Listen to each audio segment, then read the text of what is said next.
Welcome to this week Airlines Flight 709 to Hobart, Tasmania, Australia, the world.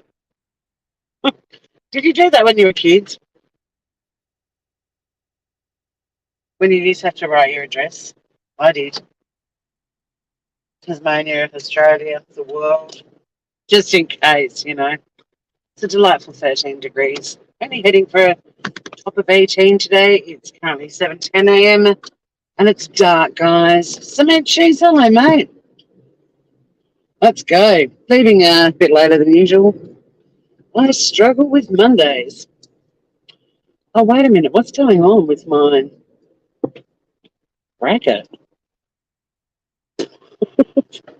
That's not how it works.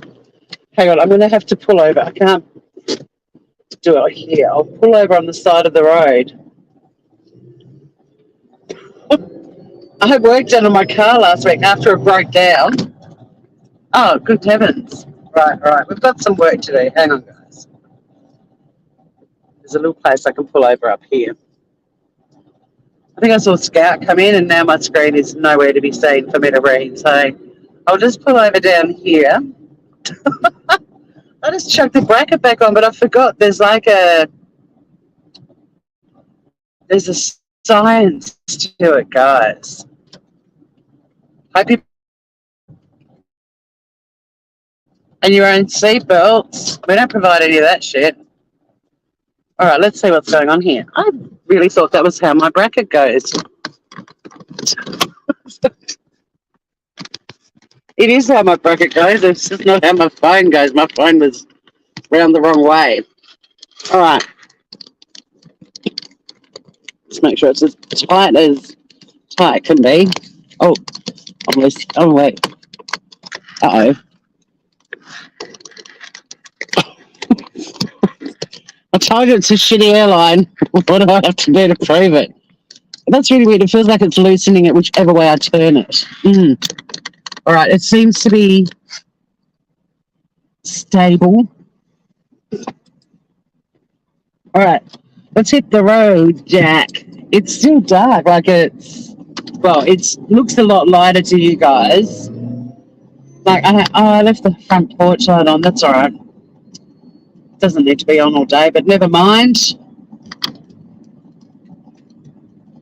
Most houses are starting to have, the little porch light left on during the day because it's dark at home. But we've got daylight saving this. It always gets unbelievably dark in the mornings when you're heading in toward daylight saving. Hey, motivational chat with Anne-Marie. How are you, gorgeous? How are the floofs? Denison, Maple, are they still getting on well? Yeah, it looks lighter on the screen. It is still pretty dark, but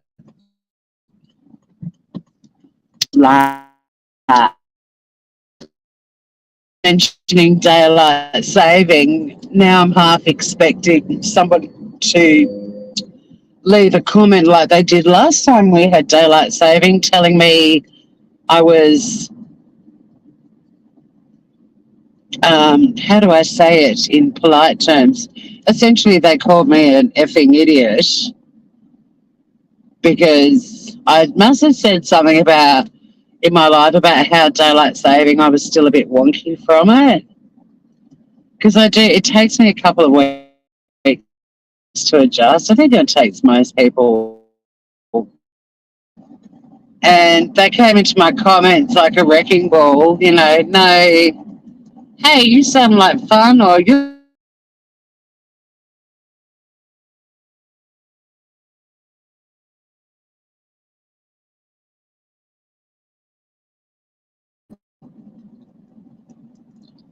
But no, they came in like a wrecking ball and told me I was it was worse than idiot.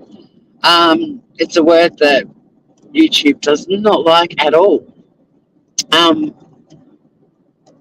Because daylight saving was 2 weeks ago or whatever. And it's like, yeah, if you live in the US, it was. but it's not a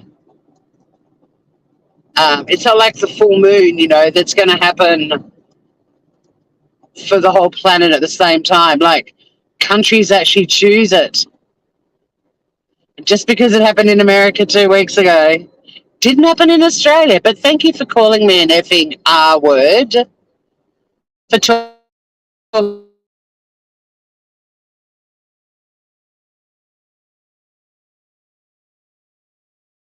about my country. They definitely were a genius. And look, I mean, I get it, people don't necessarily know.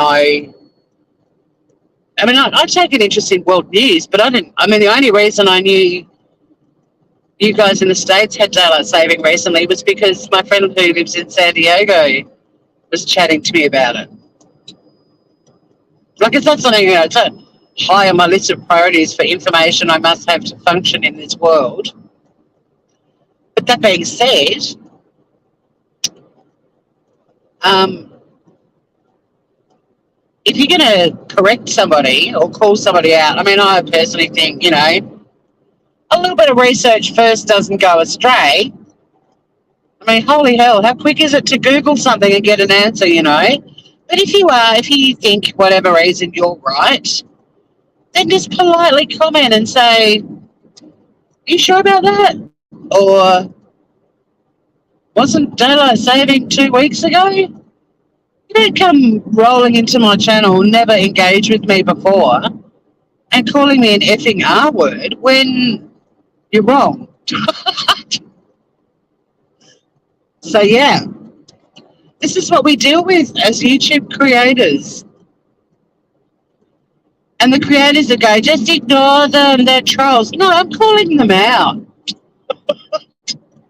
Sometimes they could be funny and we like them in our chat.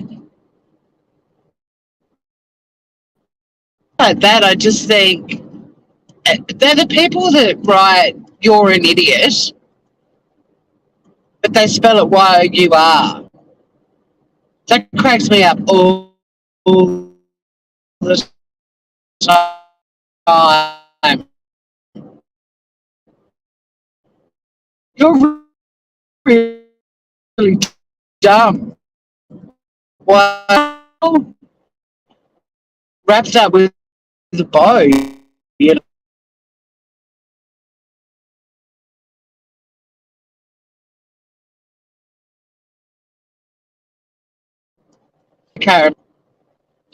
I think it was a stereotype, but dudes generally get more excited about the weather than women, at least in my world, because my brother-in-law works for the Bureau of Meteorology. So there's a lot of weather chat in our family, primarily driven and directed by Timothy.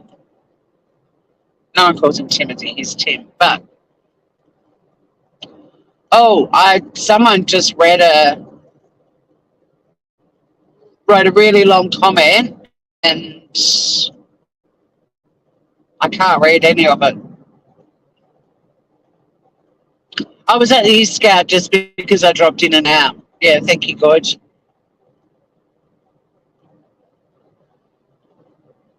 I would like to think they're being ironic, but alas, no. I know. I know. Um, so a bit of drive therapy. I mean, if you guys have some issues you wish to discuss, this is the place. Obviously, uh, it is the morning commute. There will be moments of sitting sedentary where I may be able to glance at a comment or question, but most of you guys know once we get to the other end, I usually have at least 20 minutes, sometimes half an hour, to read chat while I put on my makeup before I go into work. So enjoy the scenery and chat amongst yourselves.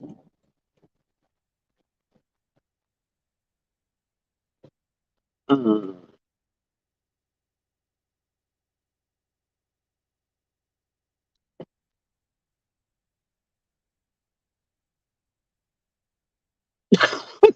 I see the ancient scholars weeping like the Kennedy widows. I mean, bless the Kennedy widows, but I haven't heard that expression before. So, Mitchie, you're a classic. You know I adore you and your command of the English language.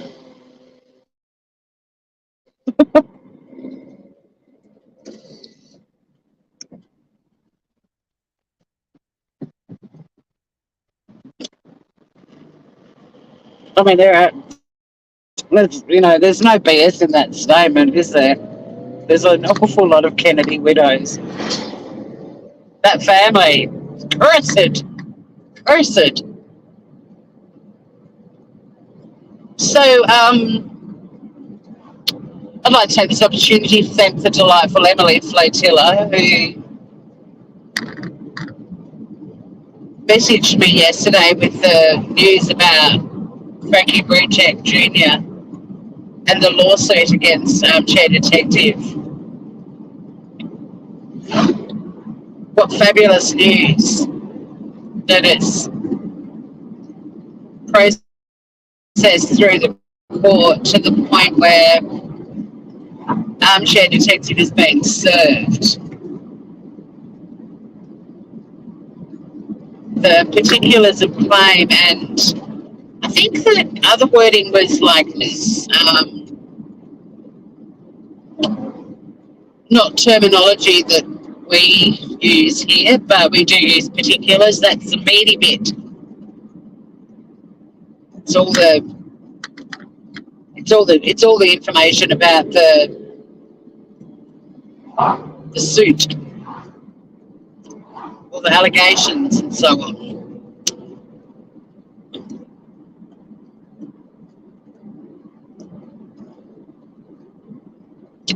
And that's brilliant that it wasn't held out of court for being vexatious or frivolous, which is the fancy wording they use for your claim has no legs.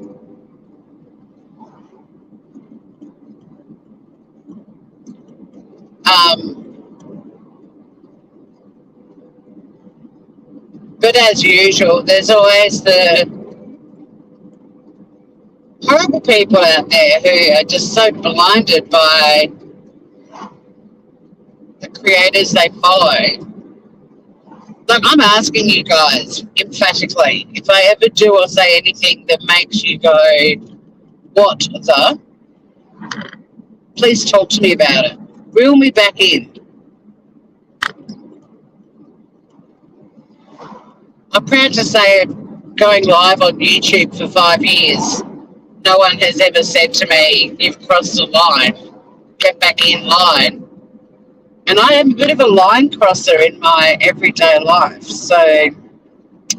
But I also had 7 years doing breakfast radio, and I've learned from that how to behave when broadcasting things publicly.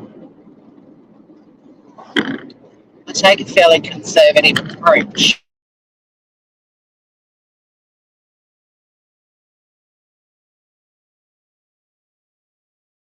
Have supporters who are fanatics and who believe every word he says. I don't understand why.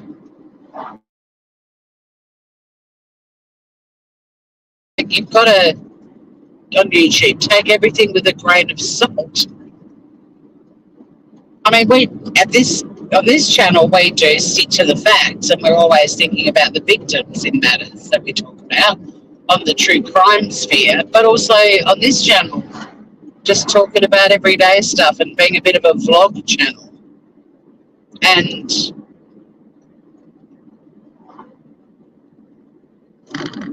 I mean, you can still take what I say with a grain of salt, especially when I say, I haven't had an opportunity to read this or research this, but this is what I believe it is, or whatever, whatever it might be. But these fanatical supporters of creators,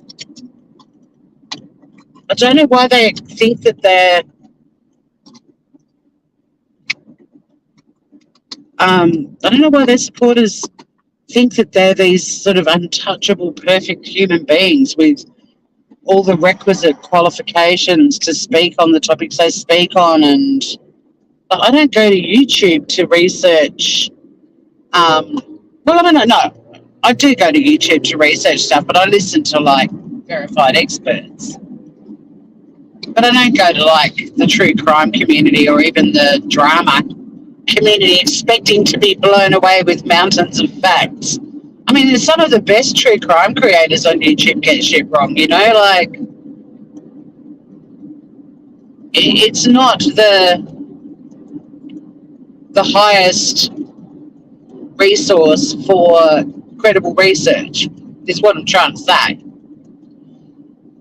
But you can be, you know, totally addicted to a channel and it's some lonely, miserable housewife in the middle of nowhere who just has a lot of opinions, and for some reason they become, you know, the authority on the subject, and you love them unconditionally and they can do no wrong.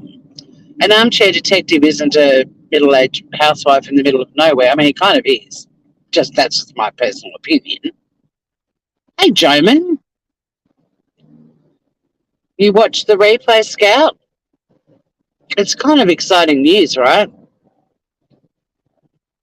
I mean, I had a little bit of a chit chat with Frankie Jr. in the comments. Bless him, he came and left a comment and told me some things that are in the lawsuit that I didn't know about. Like I've seen what's been done to that family since August 2018, and we've all watched on in horror. And I've also seen the horrible stuff that Armchair Detective. I mean, I'm mentioning him because he's part of this lawsuit. He ain't the only one, but for the purposes of what's going on in the UK in the High Court, Alan is the named defendant, and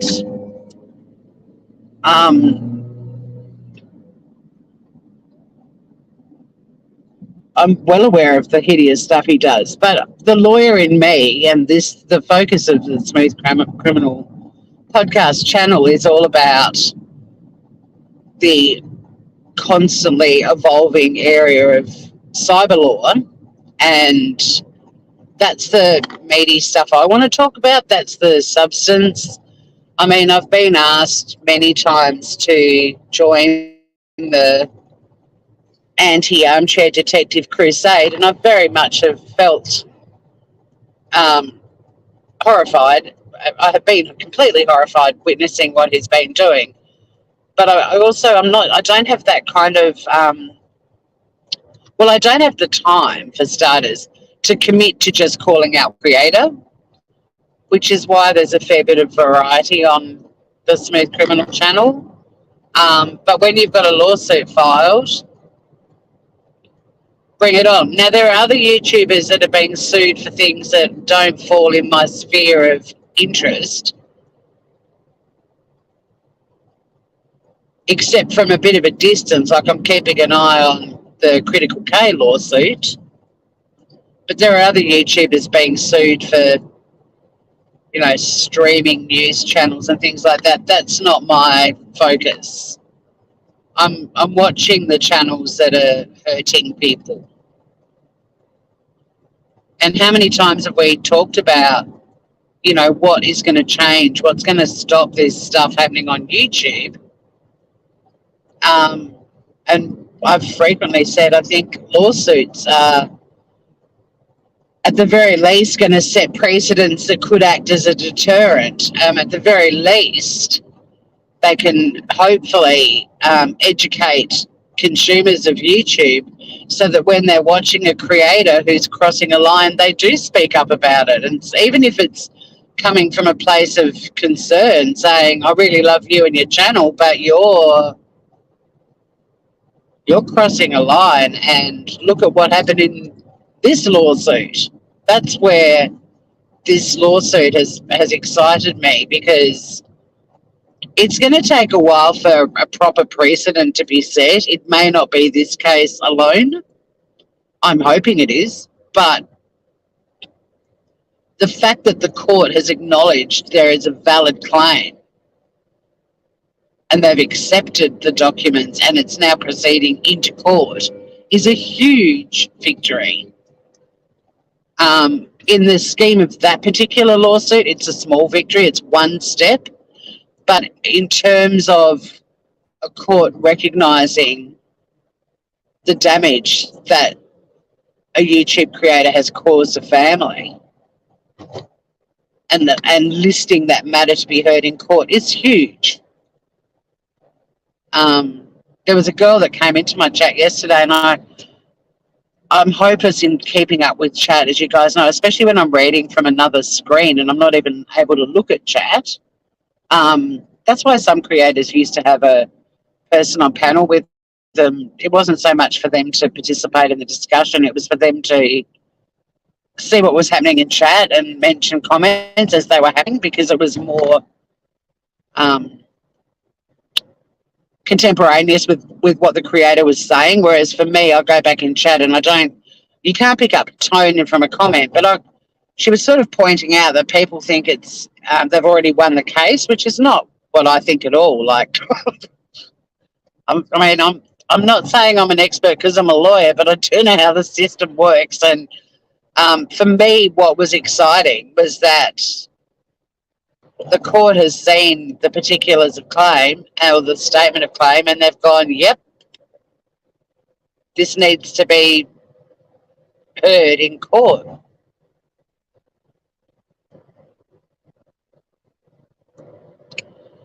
I think they're all bad cement. I think they all bring rotten apples to the table. I personally think that Armchair Detective spending 5 years tormenting a family that's trying to come to terms with something so unbelievably horrific that you can't even fathom it happened. And Frankie Jr. even says in one of the comments to me that he still can't believe it happened. He said, I'm still in shock. And then he said, we all are.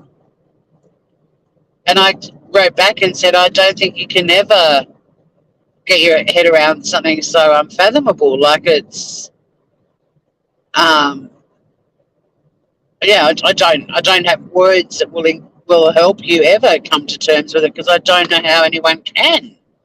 I don't know how they can get out of bed and function every day, let alone have to deal with the stuff that's been going on. And yeah, I recommend everyone read his comments, because I was very well aware of a lot of the stuff Armchair Detective was doing, but Frankie puts stuff in there that I'd never heard of before, and it's disgusting. And read his comment on that alone.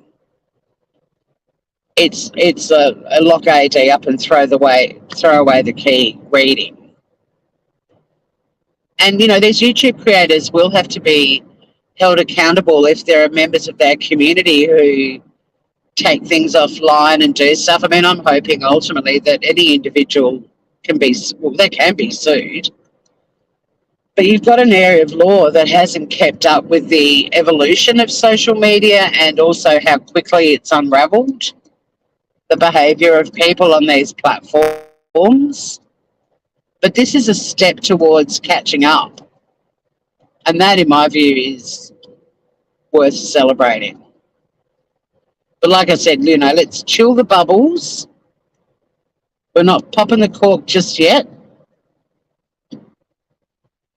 The lawyer in me knows you don't bust open the bubbles till you've got a signature on the dotted line, right? So, but there's no harm in doing a little happy dance to the fridge while you're slotting in a few bottles of bubbles, in the faint hope that down the track you're going to get to pop them. Hey, Tony Martinis. Yeah, it's interesting, isn't it? There's a lot of creeps out there.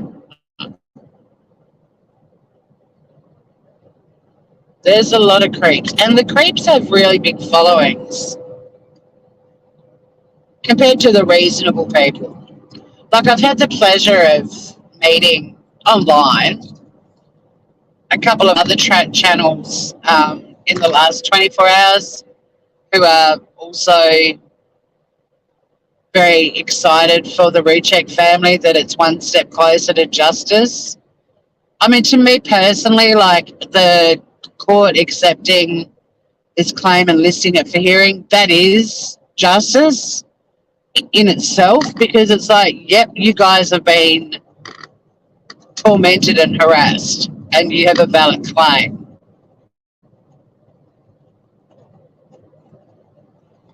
You do celebrate the small victories, but don't bust the top shelf bubbles just yet.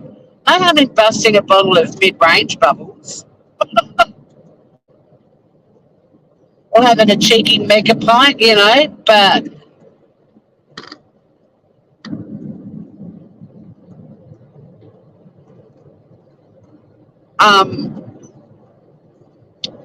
there was also a guy who commented, had a bit of a chat back and forth with him as well last night.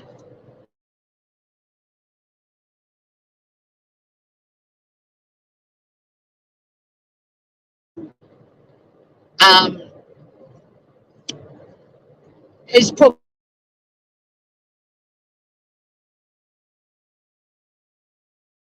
me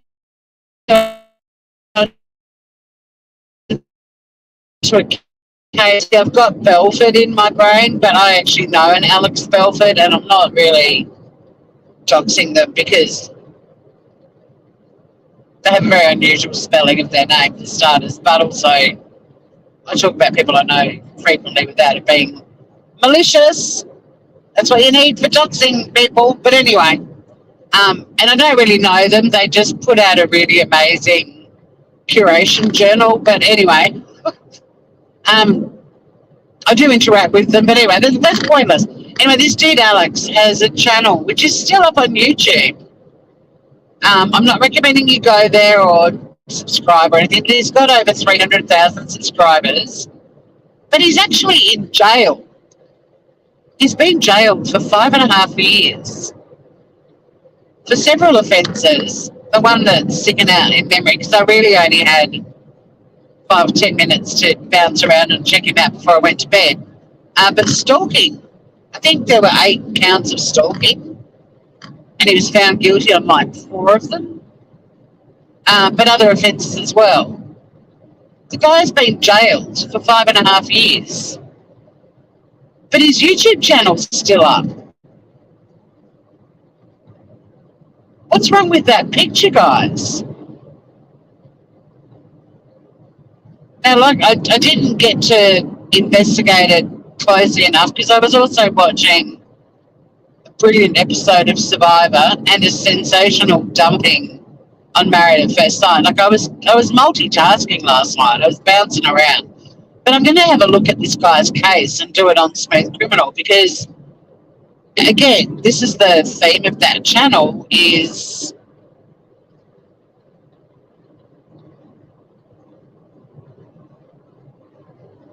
sorry, I just completely anyway, I went into a completely different headspace then. That was bizarre. I was thinking, why aren't I doing this on Smooth Criminal since we're talking about this? But that's all right. The drives are very Tasmania calling, right?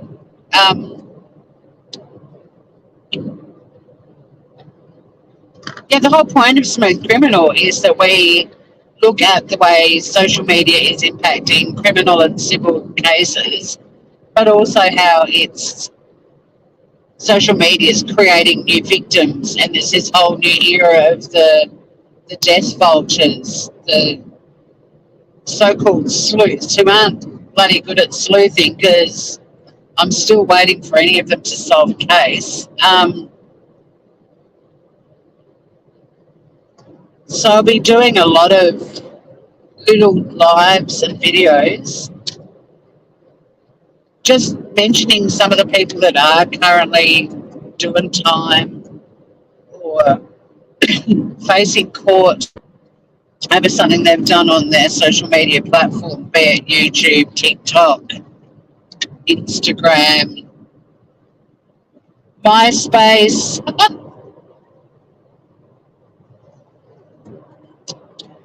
I'd love there to be a MySpace lawsuit now, like in 2023.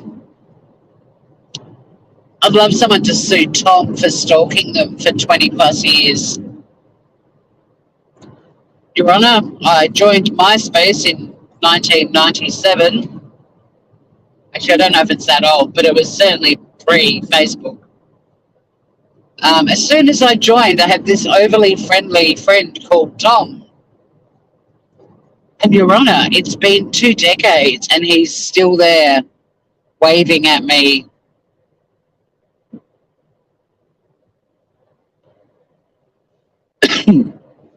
Yep, the gore crows and the death vultures. You know, the word vulture's taken off all over the YouTubes now. I'm seeing so many people use that word. And hey, I mean, it's a great word to describe them. That's why we use it over here. But I'm sad. There's been a few things that have happened in the last month on YouTube that I've heard creators saying things that they don't normally say, or using terminology they haven't used before. And I'm like, are you spying on our super intelligent, fun little community and pinching all of our ideas? Because it's happened too many times now for me to think it's coincidental. Like, I'm starting to look at them with one eyebrow raised. Like, I think you've got a little scout, not a beautiful scout inquiry, but you've got a little scout coming over and watching, and then feeding you. Hey, why don't you start calling them vultures?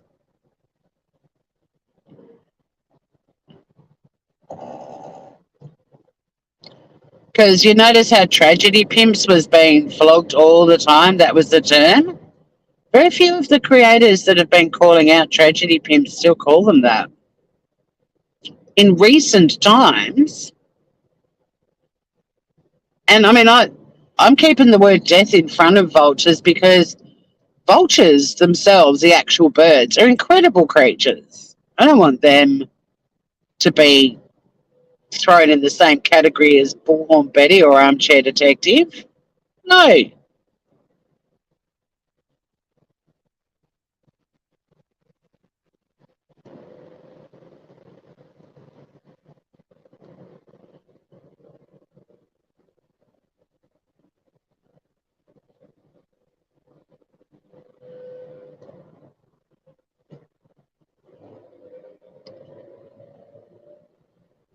When you lads are chatting about Idaho,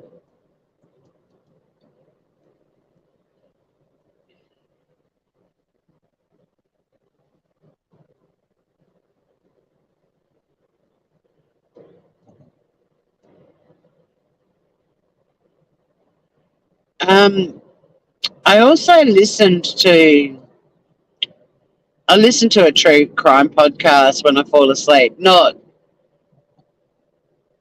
a YouTube creator who calls themselves true crime, like a genuine true crime podcast. The girl that does it has the most soothing voice for me to fall asleep to. And right before I fell asleep, I heard her talking in the podcast about the impact of social media on the particular case. And that's another thing I'm going to do. Like, I want to expand. I've started doing a couple of Stop the Madness videos, but, expand outside of the cases that we guys have followed, some of us, on YouTube, and show that it's not just restricted to those cases.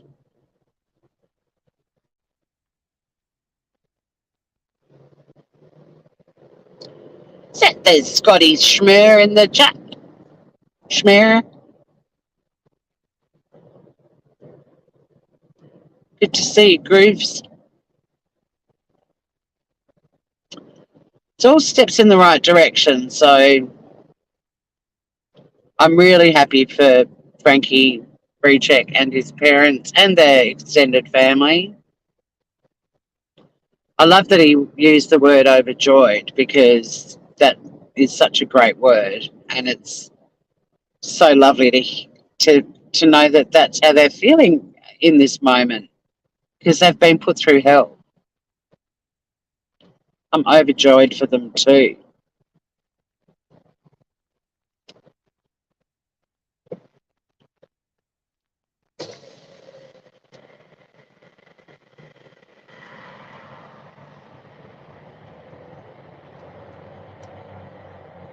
It's going to be a busy day at the office. The weeks that I don't work on a Friday, i.e. last week, I've got no idea what my Monday is going to be like. Well, I do have an idea. It's going to be packed. I don't blame them. It gets to the end of the work week and the girls are like, oh, we'll just book some more clients for Tori on Monday because they're getting very fatigued by the end of the week. It's a very busy legal service.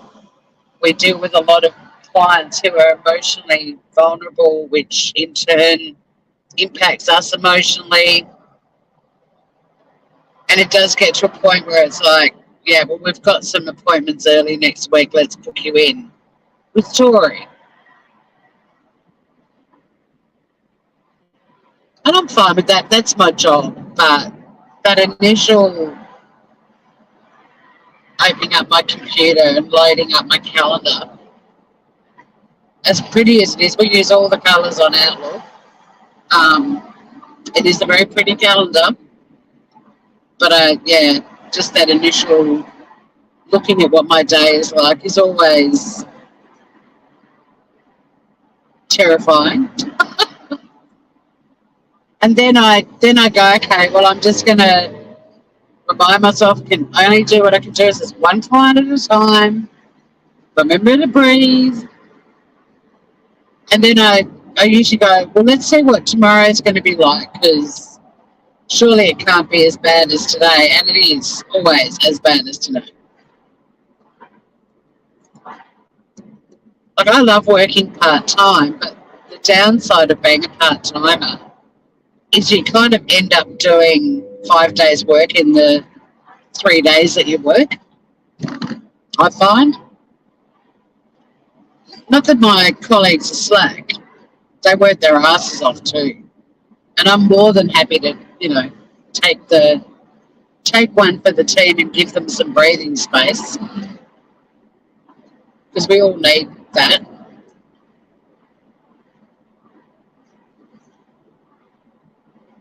But it's not one of those jobs that you can sort of ease into the week gently. Like, it's bang, hit the ground running.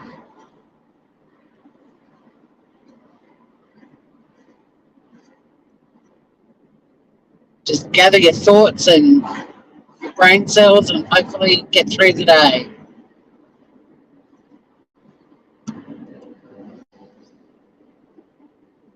Honestly, if you ever meet the term used in the US is public defender or a community lawyer in your travels, give them a hug because they need it.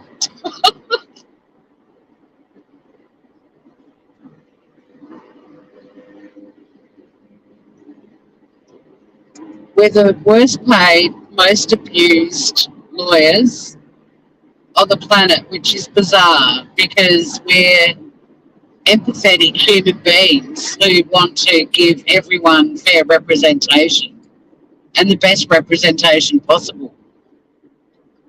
Why don't people go after tax lawyers or, the big corporate ones? I mean, don't get me wrong.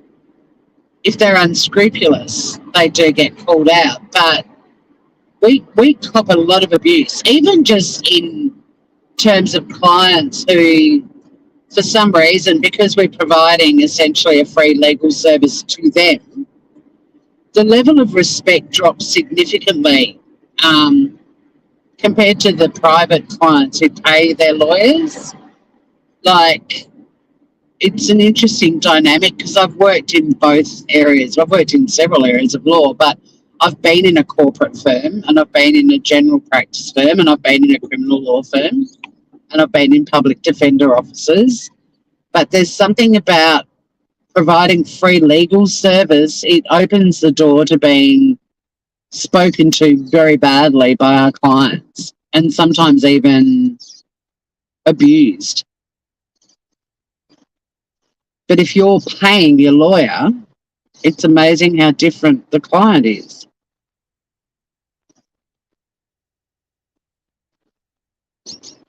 You've been listening to the Stork jury selection. That's going to be a... Now I feel like I've pronounced her name wrong. His name, Gannon Stout. Stout? That's going to be a horrible trial.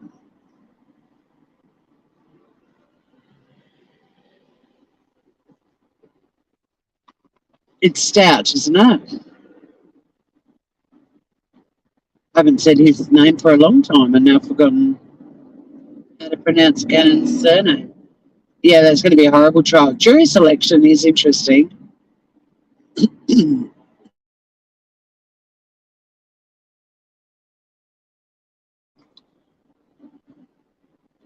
When I was practicing law, criminal law,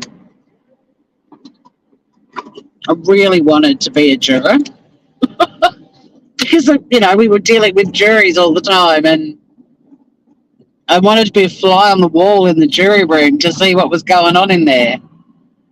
I mean, fortunately for me, I had a fairly good strike rate with acquittals, but I really wanted to be a juror. But when you're a lawyer, you don't get impaneled or even called up for jury duty, understandably.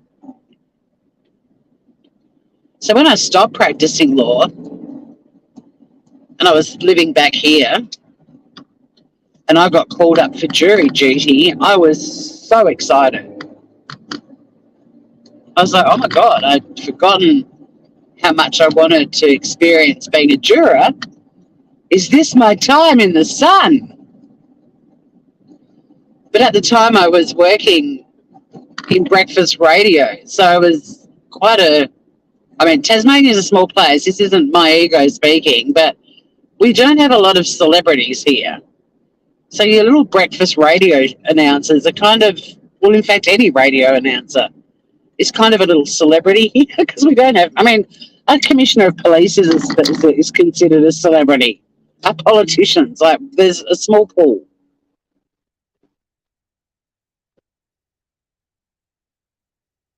Am I saying I'm breaking the law? What did I say? Anyway, so I get called up for jury duty. And when you're initially called up, you're all put in this room and like a big sort of conference room and you're all given your juror number. It's a bit different to the US where the jurors... so you get two numbers. You get like a number when you're in the pool and then you get a number when you end up being impaneled, if you get impaneled. But anyway, I rocked up. I'm pumped. I'm excited. And I didn't get called in. Like, they randomly pluck your number out and send you off to different courtrooms. And for that whole month that I was on jury duty, my number didn't get pulled out once. I think it was really only once a week we had to go in. But yeah, in any event, my number never got called and I was bummed. Oh, I just stopped working as a lawyer for a while. I had several career changes. I actually left law to do stand-up comedy, which ultimately led to the radio job. But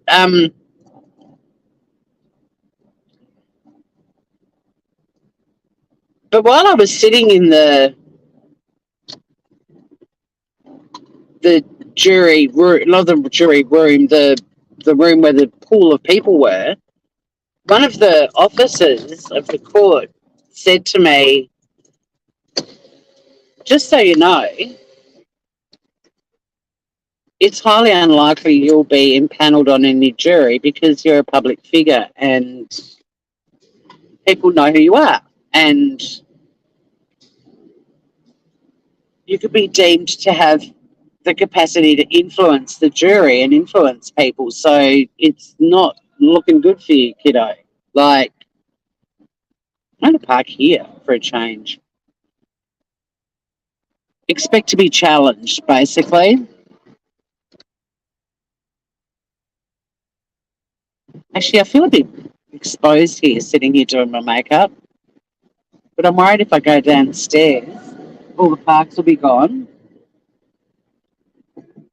Let's see.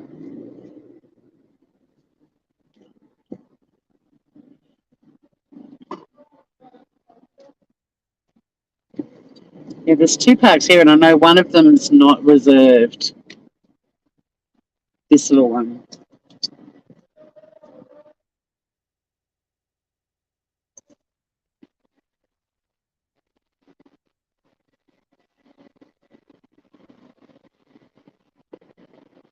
I don't know. There's the remnants of a sign, but there's the remnants of a sign in another spot too. I know you're a lawyer, but fun to misunderstand what you said. Well, there's heaps of lawyers out there that don't really practice ethical law anymore. So yeah, and the court clerk sort of said, now I'm paranoid about this park. That some thugs have just removed their sign. What to do? Do I go back to the other little spot in the corner? Maybe I'll do that. See, this is the goody in me. I don't want to. I don't want to do the wrong thing, even in a freaking car park. They're both reserved, right?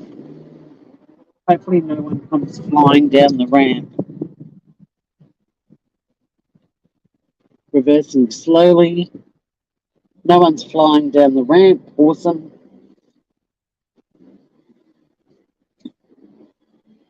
Mind you, this park I'm going into is so hard to get out of at night. But I love a challenge. All right.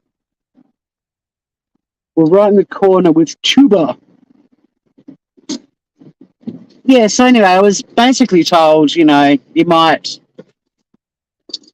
It's highly likely you won't end up on a panel, on a jury panel, because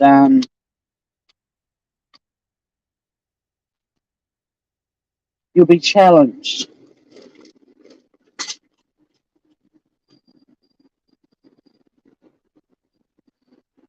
So I was a bit bummed about that, but I was still open to the possibility.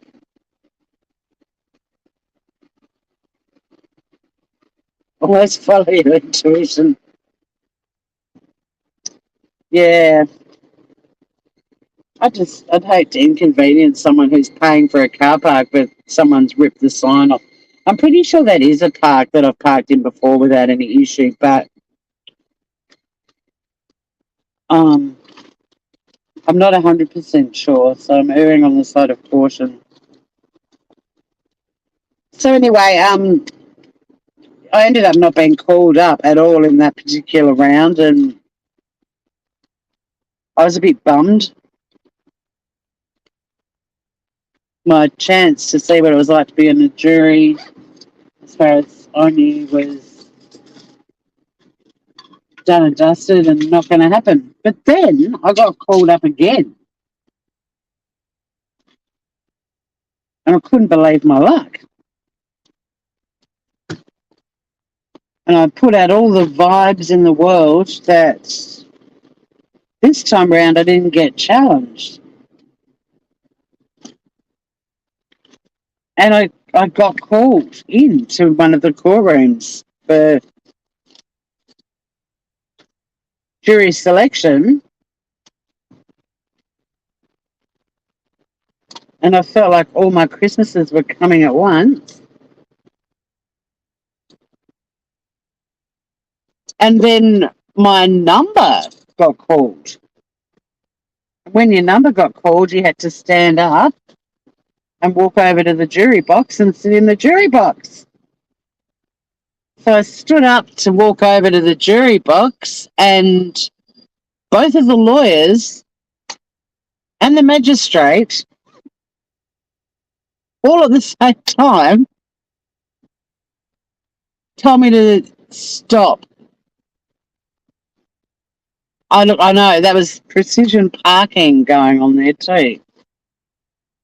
I mean, reversing and all the stuff I did. I mean, you're bewildered by my skills.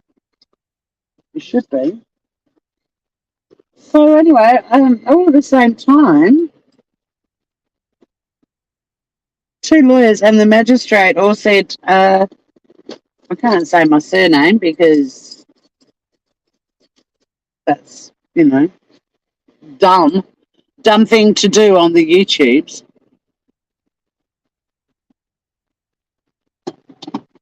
Actually, I don't even know if they said my surname. They might have just said my number, but they all said they were challenging me, even the magistrate. Because I come from a family of lawyers, generations of lawyers. Boring as fuck family. Hey, cuz.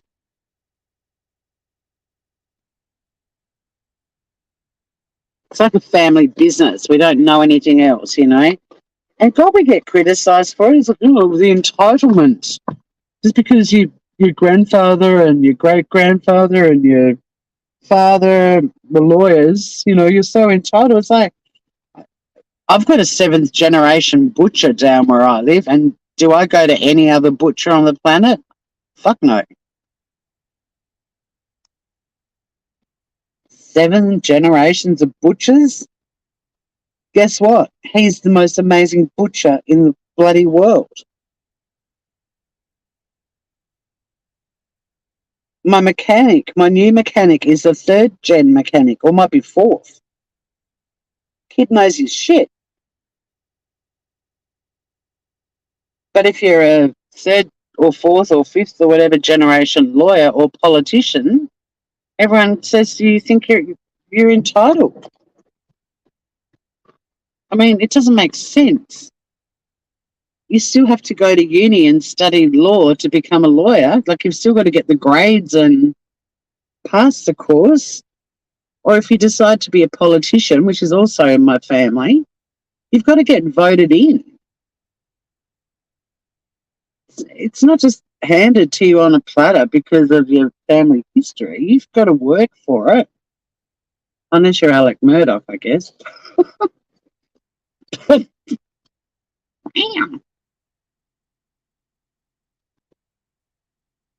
Oh my God, hey Shannon, the Tasmanian Murdochs.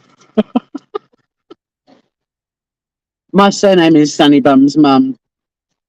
It's funny, actually, there was mention of the Kennedys earlier, and there's actually an article in a newspaper that called us the Kennedys of Tasmania because of our political history here. We don't have the money or the amazing properties or the designer clothing or anything like that. We just have generations of fools who decided politics was a good career move. It's so funny, snap, that came out. And that's the other thing. I mean, that's one of the reasons, like, I'm reluctant to talk about my family much, because you see that, like, the Murdochs were not good PR for generations of lawyers in a family at all. Like Kennedy, but I think I do too. But yeah, we certainly don't live like the Kennedys. But yeah, I mean, my family's been referred to as a political dynasty. But I mean, this is a small island.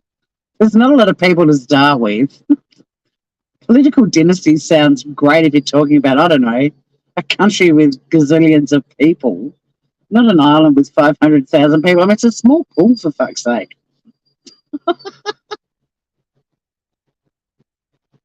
The only thing under your table is cat hair. Okay, you're probably right. I cannot tell you how frequently I dust and vacuum and mop my house, and there's just Sunny is just everywhere. She's like, she floats. Not literally, she doesn't float, but bits of her float. I'm a princess. Well, no, but Tasmania does have a princess. Oh, Well, yeah, like a real one. Princess Mary of Denmark is from Tasmania. Bless her. I'm not royalty. I'm not royalty at all. Even if my family is described as all of these things, trust me, I am the black sheep of the family, apart from the fact that I stupidly did law as well. But other than that, I didn't even want it. None of us did in my family, the three of us. My sister wanted to be a vet, I wanted to be an actor, and my brother wanted to be an AFL, like a footy player. And then somehow the three of us just ended up in law school. It was like we didn't even have a say in it. It just happened. She claimed Tassie. Well, my brother was a very prolific politician here. He's not anymore, but he had the most senior political role you can have in Tasmania. And even he didn't get to claim Tassie.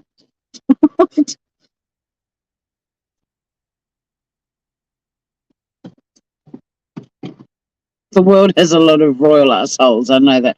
Well, yeah, true. But I mean, it's not just the born royals. There are a lot of people that have married into the royal family who are revolting. Don't get me started on Meghan Markle. Oh my God. I have such a physical reaction to her. It's not a good one. It's not a good one. But I am very happy for the rechecks. And I will be following that case very closely in the UK. So, but on the Smooth Criminal channel. But yeah, just the little snippets of info that Frankie put in my comment section, stuff that, I mean, I've seen the AD. I'm very aware of the AD stuff. I haven't been the most anti-AD vocal person on YouTube, but I'm well aware of the nightmare that he has been. But there's so much to come, and just the little snippets that he put in there, it's disgusting what people have done to that family. Absolutely disgusting. And I hope AD's just the start of people that get sued.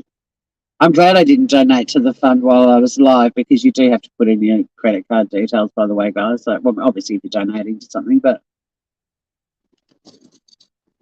if you do donate, just don't do it while you're mid live stream.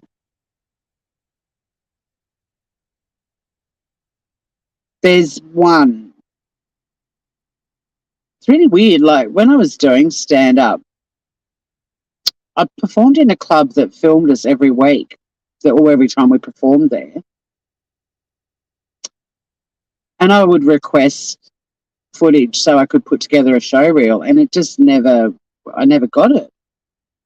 So one time I actually streamed live on YouTube from the stage.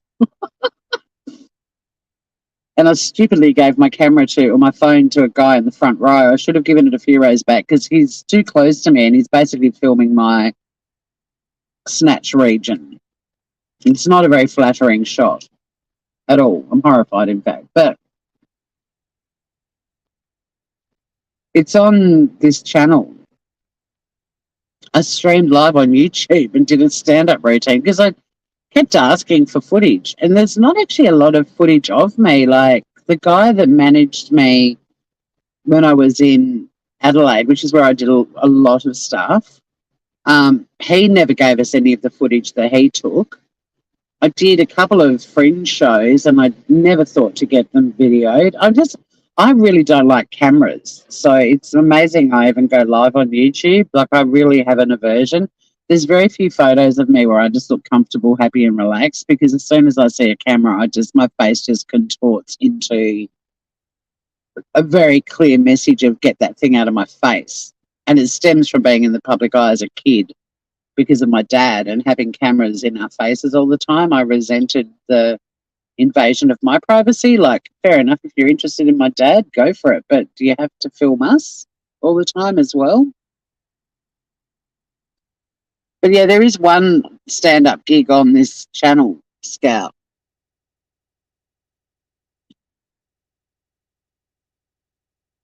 Well, I'm pleased to hear that, Samantha, because the pro Markle crowd seems to be primarily in the US.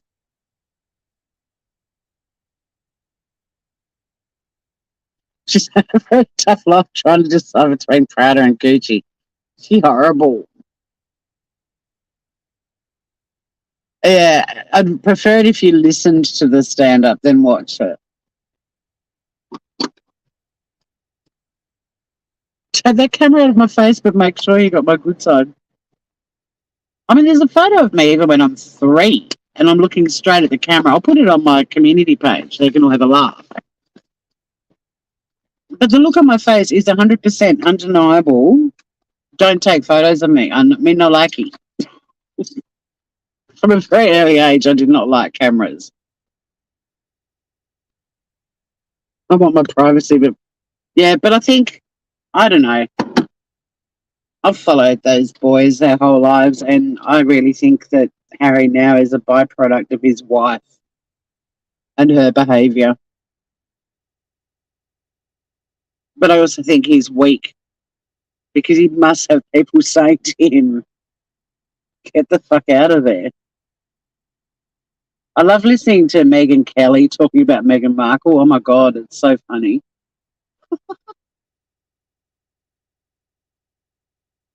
She rips it to shreds. Highly entertaining. And I think it's Piers Morgan. There's someone in the UK who's really vocal about her too. Always a good laugh. If you just need a laugh, just put on someone who doesn't like Meghan Markle. But yeah, Megyn Kelly and I think Piers is one of them. There's a few, but there's a lot. But they're probably my two favourite ones to listen to talking about her. Bad juju. And I was watching Married at First Sight. Well, actually, I watched it at the end after Survivor had finished and last night. And my God, there's been some Meghan Markles in this season, female and male. I couldn't stand being that age and trying to date and find somebody nice. I mean, this show, I don't know if they deliberately cast the most revolting people who applied, but wow, if they're representative of what's available out there. Mind you, there's a few good eggs as well this season, thank God. They're not all losers. Duncan, who everyone adored, he dumped his bride last night. It was brilliant. The final vows. And she's standing there. This is the one that I was scathing about on my drive live last week. She's standing there giving him this manic smile, thinking he's going to declare his undying love for her, and he dumped her. And she deserved it. She was horrible. Horrible Alyssa.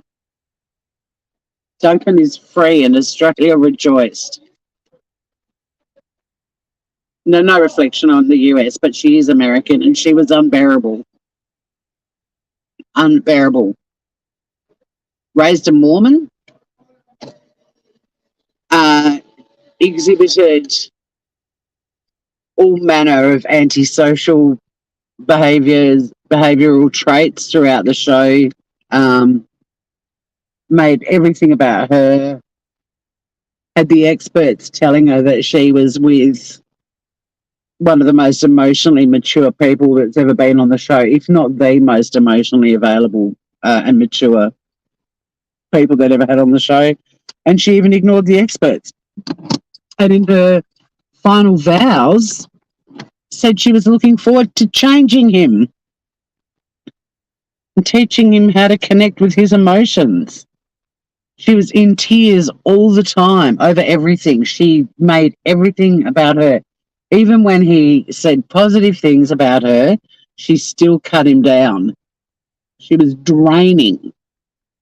And she was only one of many that were draining this season. It was hard to watch it without feeling emotionally abused. It was full on. Great viewing if you want to feel emotionally abused, but wow. Duncan did give her the boot.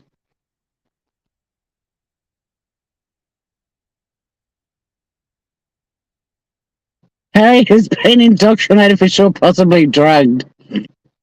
Yes. I want my privacy. Exactly. I want my privacy, so I'm writing a book about it. Come on, Harry. Seriously. But yeah, Duncan gave her the boot. Woohoo!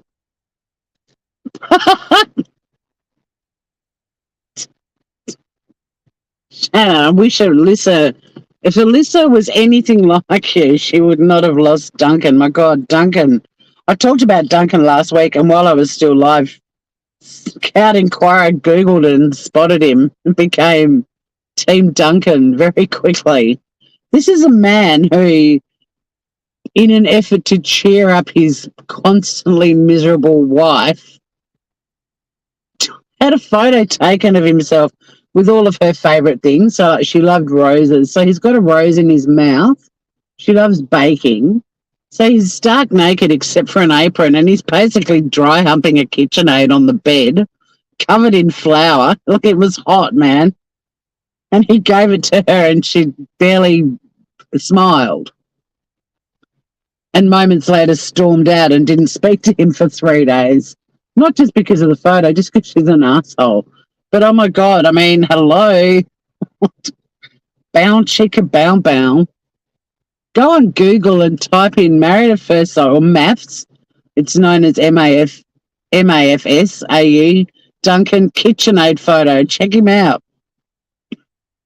And tell me you wouldn't do everything in your power to keep that man happy. I mean, the guy's hot too. He's a beautiful looking man.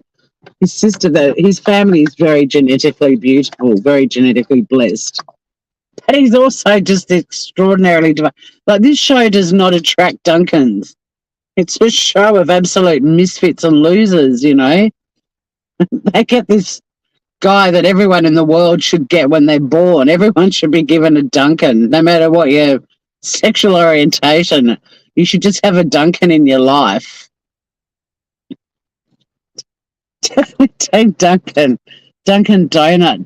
Do that to yourself. Like, honestly, guys, I'm not going to end this. I've got 13 minutes for you guys to have time.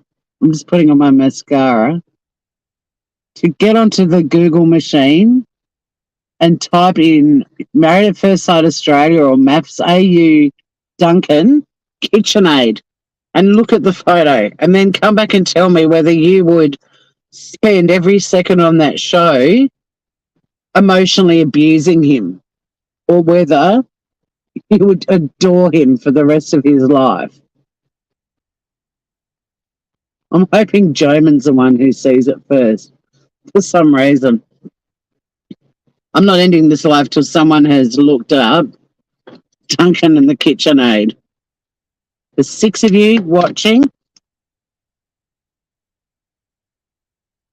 Because, I mean, even if you type it into YouTube, I think there's a 1-minute video of that particular photo shoot.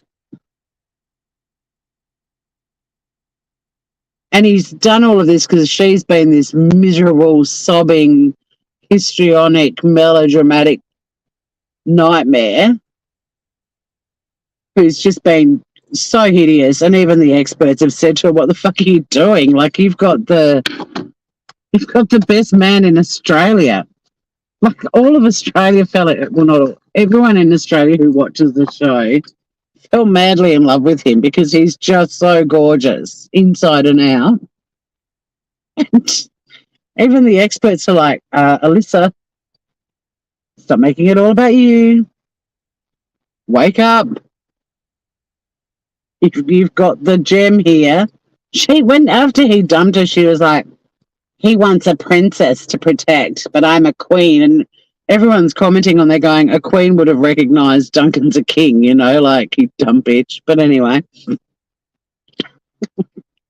I was just joking, John. But yeah, I'm waiting. I'm not logging off until someone comes back in and says they saw the photo of Duncan posing on the bed with the KitchenAid. And how in any single woman, like single mum, because she reminded us every 5 seconds, I have a child. I have a child. Like, she's the only woman in the world. And she also said to him repeatedly, you won't understand until you have a child. Like, I never really understood the term sanctimummy or sanctimommy until I saw a list. I've got a child-free community, and my community uses the term sanctimummy all the time, sanctimommy.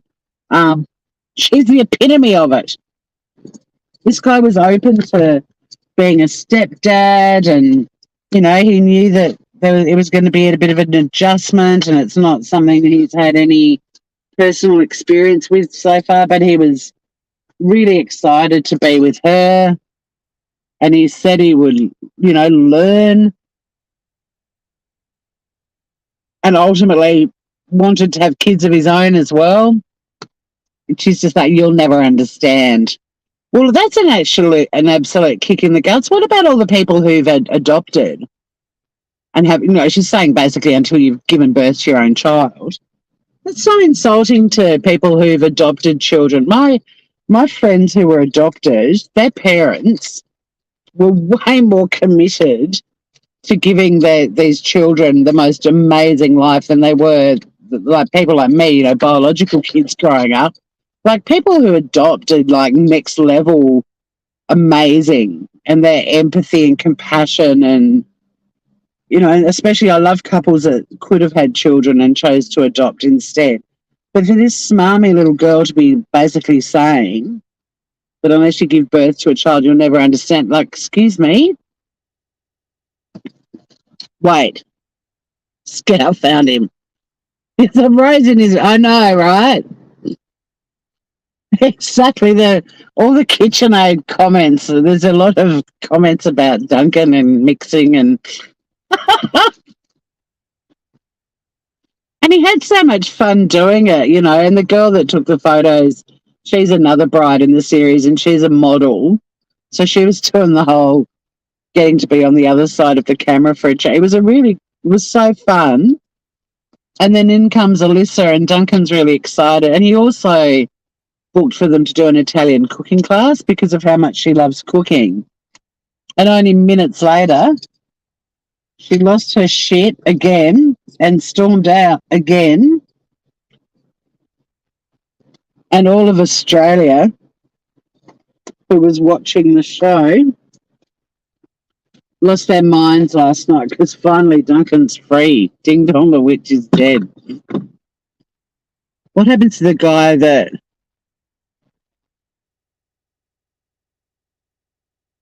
What happens to the guy asked to verify his claim facts? Conspiracy. Hey? I can't mute people when I'm driving. I can't even read chat when I'm driving. Are you talking about now, Jamin? This live?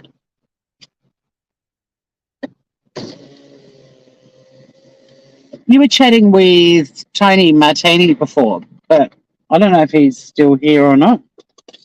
I mean, I haven't seen a comment from him for a while, but I can't mute people when I'm driving. So he might have just stopped commenting. Yeah, Tony. You guys were talking about the Idaho 4 or something, which is not something I've got time to get into and discuss now. I'm just really happy for the rechecks that they're one step closer to getting justice, and they deserve it.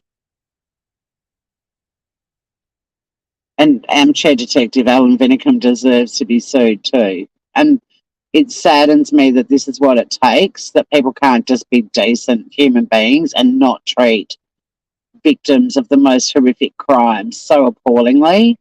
But at the end of the day, this is the way the world functions, and something has to give. And we've said it on Smooth Criminal frequently, like it will probably take lawsuits for people to stop this online harassment of victims.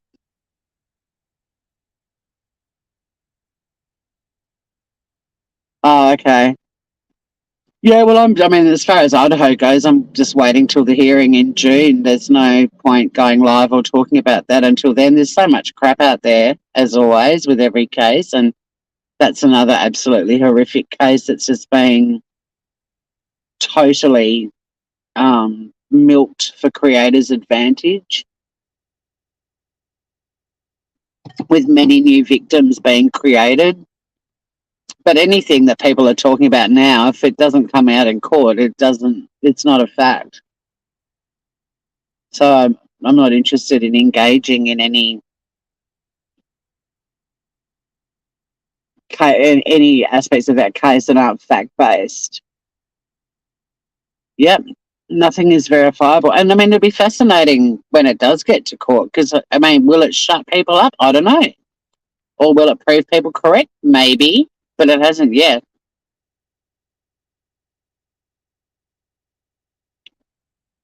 Well, it's a lively channel and a lively discussion is usually the way here. So, I mean, that's the beauty of, I think, platforms like YouTube is all the different opinions. That's why all these channels that all just agree with each other all the time bore the fuck out of me. I want to learn and grow and evolve as a human. And oh God, some of those echo chamber channels that have literally tens of thousands, if not hundreds of thousands of supporters, where anyone expressing a different opinion is automatically blocked. Why would you want to hang out there? I mean, I'm not asking you that, Joe, but just generally, like, why would anyone want that? Unless they want to live a life of just being validated and the echo chamber validates them, and that's kind of weird. But I'm sure there'll be discussions in my chat at some point when the hearings happen regarding, well, when the hearing happens regarding Idaho 4, for sure. But guys, I hope you all have a groovy day. My day is about to start and it's going to be anything but groovy, but at least I'll be helping people. That's the silver lining in my imminent cloud. Thanks for hanging out with me though, Grooves. And yeah, really great news with Frankie and his family with the lawsuit. He has commented under my live that I did yesterday, which I'm very embarrassed because I was heading to the beach and then Emily messaged me, so I went live. But I look absolutely horrific. I really need to make an effort and, sort out my lighting. I'm actually setting up a YouTube room in my house that might look a bit more professional than just sitting in my living room. Yeah, have a great day, everyone. But if you do want to go over there to Smooth Criminal and just give Frankie's comment a like or give him a bit of love, because I'm really touched that he took the time to thank me for my live. And it's an interesting read, just being reminded of just how horrific people on YouTube are and how damaging their behaviour can be. It makes me so sad that it comes to this, that it requires a lawsuit, but that family needs all the love they can get and support. And I know that they've got it in by the bucket load, but I know you guys are amazing too. So if you do have a moment, pop over to my Smooth Criminal live and give Frankie a little bit of love. And I will see you all very soon. Stay groovy, everyone. Have an amazing day or night or evening or 3 a.m. or wherever you are. I'll see you all again very soon, beautiful people. Bye.